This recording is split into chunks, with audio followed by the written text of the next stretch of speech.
સુરતના વરાછા ઈશ્વર પેલેસની એક દુકાનમાં છેલ્લા 11 મહિનાથી અમરોલીના નોટરીના નામે લોકોના દસ્તાવેજોને નોટરી કરી આપતા યુવાન અને તરુણને વરાછા પોલીસે ઝડપી પાડ્યા હતા।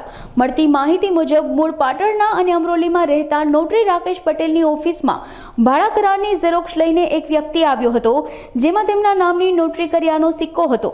તેમણે આવી કોઈ નોટરી કરી ન હોય અને તેમાં જે સિક્કો અને સહી હતા તે અન્યના હોવાની શંકા જતા તેમણે તપાસ કરી હતી।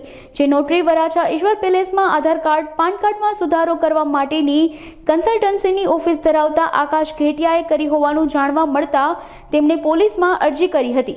જે મુજબ પોલીસે 2 પિતરાઈ ભાઈઓની ધરપકડ કરી હતી, તેમજ નોટરીના નામે બનાવેલા રબર સ્ટેમ્પ, અન્ય નોટરીના સિક્કા, સરકારી કચેરીના ખોટા સિક્કા, રબર સ્ટેમ્પ બનાવવાનું મશીન તેમજ અન્ય દસ્તાવેજો કબજે કર્યા હતા।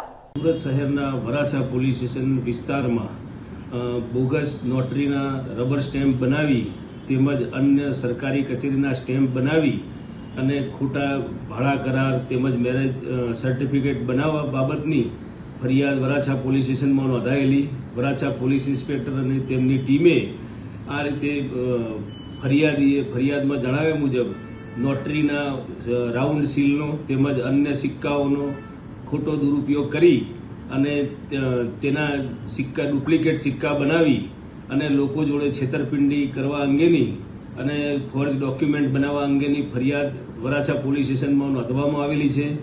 આ સમગ્ર ફરિયાદના કામે અને તપાસના કામે નોટરીના કુલ 21 રબર સ્ટેમ્પ કબજે કરવામાં આવ્યા છે, તેમજ મેરેજ રજિસ્ટ્રારના પણ સ્ટેમ્પ કબજે કરેલ છે।